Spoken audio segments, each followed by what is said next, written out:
Rise in scale में आपका स्वागत है। जरा सोचिए, क्या कोई क्रिएटर अपनी पूरी कमाई एक एक रुपए का हिसाब सबके सामने रख सकता है? आज हम एक ऐसे ही बिजनेस को समझने वाले हैं जहां पारदर्शिता ही सबसे बड़ी रणनीति है। और हमारा सोर्स खुद क्रिएटर अंकुर वारिकू की अपनी एनुअल रिपोर्ट। तो चलिए इस पूरे विश्लेषण की शुरुआत करते हैं इसी सबसे जरूरी सवाल से। भाई, अपनी पूरी की पूरी कमाई को पब्लिक कर देने के पीछे आखिर वजह क्या हो सकती है? ये एक ऐसा कदम है जो किसी को भी सोचने पर मजबूर कर दे। और इसका जवाब पता है हमें सीधे उन्हीं से मिलता है। वो कहते हैं, लगता है दिखावा कर रहा हूं पर यह प्रेरणा देने के लिए है। यहीं पर इसी एक लाइन में हम इस बिजनेस की सोच की पहली झलक मिल जाती है। एक तरफ कमाई बताने की झिझक है और दूसरी तरफ दूसरों को प्रेरित करने का एक मजबूत मिशन। तो समझ लीजिए, ये सिर्फ नंबरों की कहानी नहीं है। ये एक पारदर्शी, एक ट्रांसपेरेंट और मल्टी फैसेटेड बिजनेस बनाने के पीछे की जो सोच है, जो फिलॉसफी है, उसे समझने की कोशिश है। चलिए परत दर परत इस मॉडल को खोलते हैं। सबसे पहले कंपनी का नाम है ज़ान वेब वेदा प्राइवेट लिमिटेड। और इसमें जो शब्द है ज़ान, ये एक कश्मीरी शब्द है जिसका मतलब होता है ज्ञान। कितना दिलचस्प है ना? नाम में ही बिजनेस का पूरा सार छिपा हुआ है। ये पूरा बिजनेस 3 मेन पिलर्स यानी 3 स्तंभों पर खड़ा है: कंटेंट, एजुकेशन और इन्वेस्टिंग। इस रिपोर्ट में हमें पहले 2 के बारे में डिटेल में जानकारी मिलती है, तो चलिए उन्हीं से शुरू करते हैं और देखते हैं कि ये मॉडल असल में काम कैसे करता है।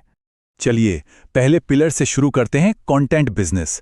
ये कंपनी का वो चेहरा है जिसे हम सब जानते हैं और यहां से कई अलग अलग तरीकों से रेवेन्यू आता है। आप देखिए, कंटेंट बिजनेस में अफिलिएट इनकम एक बहुत बड़ा जरिया होता है, लेकिन यहां इसका मकसद पैसा कमाना है ही नहीं। और सच कहूं तो यही बात इस बिजनेस को बिल्कुल अलग बनाती है। इस साल एफिलिएट लिंक से जो भी कमाया गया, पूरे 30 लाख रुपए से ज्यादा, वो सब का सब 45 बच्चों की पढ़ाई के लिए दान कर दिया गया। यहां एक रेवेन्यू स्ट्रीम सीधे कंपनी के मिशन से जुड़ जाती है, पैसे कमाने के लिए नहीं बल्कि समाज में कुछ अच्छा करने के लिए। और ये स्लाइड तो इस सोच को बहुत ही साफ तरीके से दिखाती हैं। एक तरफ यूट्यूब एड से कमाए जा सकने वाले लगभग 4.5 करोड़ रुपए हैं जिन्हें जानबूझकर छोड़ा जा रहा है, और दूसरी तरफ एफिलिएट से कमाए गए 30 लाख रुपए हैं जिन्हें जानबूझकर दान किया जा रहा है। ये फैसले ही तो बिजनेस के असली सिद्धांतों को दिखाते हैं। अच्छा, अब आते हैं उन रेवेन्यू स्ट्रीम्स पर जिन्हें बिजनेस का हिस्सा बनाया गया है। 5 किताबों और एक जर्नल से सालाना रॉयल्टी के तौर पर 1.18 करोड़ रुपए आए हैं। इसके बाद एक बहुत बड़ी इनकम आती है पब्लिक स्पीकिंग से। कॉर्पोरेट इवेंट्स में जो टॉक्स दिए जाते हैं, उनसे बिजनेस ने 2.81 करोड़ रुपए कमाए।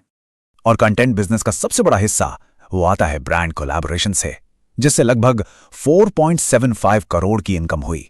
लेकिन यहां एक और दिलचस्प बात है, पार्टनरशिप के लिए बहुत सख्त नियम हैं। मतलब हर 10 में से 9 ब्रांड्स को मना कर दिया जाता है। इसका मतलब साफ है कि सिर्फ उन्हीं ब्रांड्स के साथ काम किया जाता है जो बिजनेस के मूल्यों और ऑडियंस के भरोसे से मेल खाते हों। तो कंटेंट बिजनेस से एक मजबूत आधार और ऑडियंस तो बन गई, लेकिन अब हम उस हिस्से पर आते हैं जिसे इस बिजनेस का दिल कहा जा सकता है, जहां फाउंडर अपना 90% समय लगाते हैं, और वो है एजुकेशन। वेब वेदा के कोर्सेज अपने स्टूडेंट से 3 बड़े वादे करते हैं। पहला, कोर्स का लाइफ टाइम एक्सेस। दूसरा, हर 6 महीने में मुफ्त अपग्रेड। और तीसरा, फैकल्टी के साथ हर महीने लाइव सवाल जवाब का सेशन। ये सिर्फ एक बार की सेल नहीं बल्कि एक लंबे रिश्ते पर फोकस करने जैसा है। और इसका असर कितना बड़ा है, जरा ये नंबर देखिए। अब तक लगभग 4,80,000 स्टूडेंट्स वेब वेदा से कोर्स ले चुके हैं।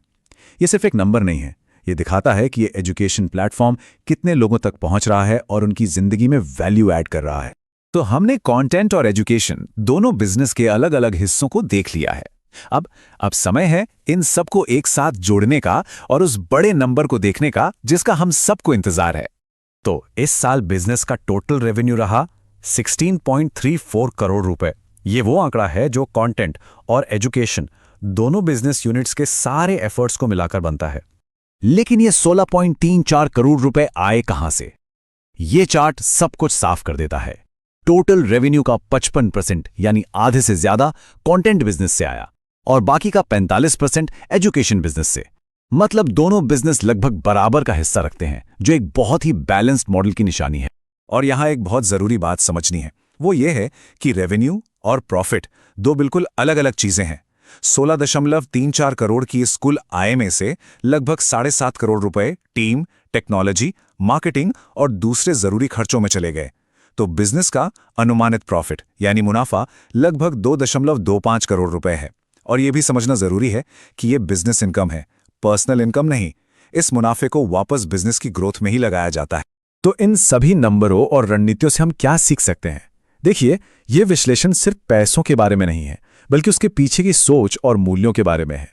और शायद सबसे बड़ी सीख इसी एक वाक्य में छिपी है, इसे अपने आप से बहुत बड़ा बनाओ, क्योंकि तब तुम खुद को एक ऐसे उद्देश्य से जोड़ते हो जो तुमसे बहुत बड़ा है। मतलब जब आपका काम सिर्फ पैसा कमाना नहीं बल्कि एक बड़ा मकसद पूरा करना बन जाता है, तो फाइनेंशियल सक्सेस उसका एक नतीजा होती है, मंजिल नहीं। तो आखिर में ये पूरा विश्लेषण हमें इस एक सवाल के साथ छोड़ जाता है, किसी भी बिजनेस या काम को सिर्फ उसकी कमाई से ज्यादा मूल्यवान क्या चीज बनाती है? क्या वो उसका उद्देश्य है, उसकी पारदर्शिता है, या कुछ और? इस पर जरूर सोचेगा। इस वीडियो को देखने के लिए धन्यवाद। इसे लाइक और शेयर जरूर करें और ऐसे ही दिलचस्प और ज्ञानवर्धक कंटेंट के लिए राइज एंड स्किल चैनल को सब्सक्राइब